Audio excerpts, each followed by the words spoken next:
दर्शकबिन नमस्कार। यहाँ चाहिँ नि यो मायादेवी 2 तिलौरी चाहिँ नि रूपन्देही लुम्बिनीमा यो चाहिँ नि अत्यन्तै दुःखद खबर। यहाँ चाहिँ नि पीडित हुनुहुन्छ, धेरै गरिब हुनुहुन्छ, असहाय हुनुहुन्छ, यहाँको कोही पनि छैन हैन।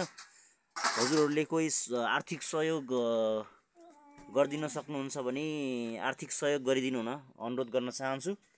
खुट्टा चाहिँ नि यो जेन्डिस भएको हुनाले यो खुट्टा चाहिँ नि यस्तो सुन्निएको छ, यहाँ हेर्न सक्नुहुन्छ।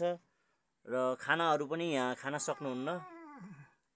धेरै नै दुःखद खबर छ।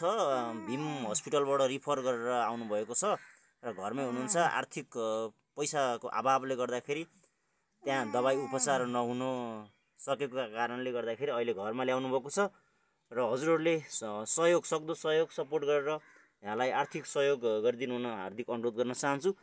का नाम हो इनके? अपने के होल जाला है? इनके पत्नी होल जाला। कैसे भइल है? कैसे भइल है? अब ऐसा थोड़ा खाना खात छोड़ दिन नाई खाइन खाना, वही नाते ऐसा जेंडिस हो गई। हाँ।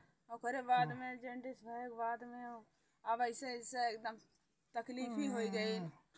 अब ले गए भीम अस्पताल में नाई संचो भइल, फिर लेके आयन पैसा जौन रहा तो एको दाना पैसा ना रह गई, कैसे लेके जाए यार। और से मांग का कैसे पैसा दवाई जो आए रहन कुल पैसा नाई बा, 1 रुपया कहाँ से लाई? एक ठुकिया भर लड़का भर बा, हम बाटी और केहू नाई आगे पाछे। का नामो हो इनके?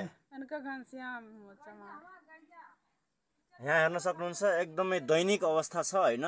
उपचार नहुन सकेको कारणले आर्थिक पैसाको अभावले गर्दाखेरि उपचार हुन नसकेको कारणले गर्दाखेरि यसरी जेन्डिस भएर चाहिँ यहाँ आफ्नो घरमा सुत्नु भएको छ र खाना पनि खान सकिराख्नु भएको छैन। हेर्न सक्नुहुन्छ यो अवस्था छ। हजुरहरूलाई मेरो हार्दिक अनुरोध छ कि यहाँलाई सक्दो चाहिँ नि सहयोग गरेर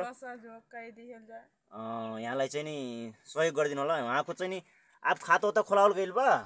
हाँ, खाता बिथरी बा। ल कौन बैंक में बा? बिथरी बैंक कौन ना हो बैंक ओकरेम ना जान पाइल। प्राइम बैंक उहाँको एकाउन्ट पनि रहेको छ। उहाँको एकाउन्ट पनि मैले हालिदिने छु। हजुरहरूले सहयोग गर्न सक्नुहुन्छ, डाइरेक्ट एकाउन्टमा सहयोग गर्न सक्नुहुन्छ। उहाँको कन्ट्याक्ट नम्बर आप मोबाइल चलाउल जाला? उहाँको नम्बर पनि मैले हालिदिन्छु।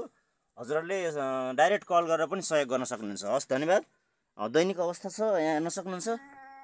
मैले पत्रकारलाई पनि फोन गरेको, तर उहाँ चाहिँ नि अलि टाइम नमिलेको कारणले सर मलाई प्रब्लम छ।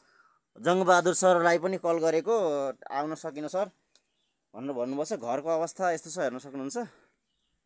यहाँ चाहिँ नि घरको अवस्था दयनीय छ। घर पनि छैन, जग्गा पनि छैन भन्दा भयो। यति हो, जग्गा भनेको यति नै हो। अब यतिमा 3-4 भाइ छन्। अब कोही भाइले केयर गर्दैन। अब किनभने सबै पैसाको आर्थिकले गर्दाखेरि आर्थिक एकदम अवस्था गम्भीर भएको कारणले कुनै भाइले पनि हेर्दैनन्। यहाँ आफ्नै भाइले पनि हेर्दैनन् भने अब हजुरहरूको एउटा आश छ, उहाँलाई चाहिँ सक्दो सहयोग गरिदिनु भन्न चाहन्छु। हस्, धन्यवाद।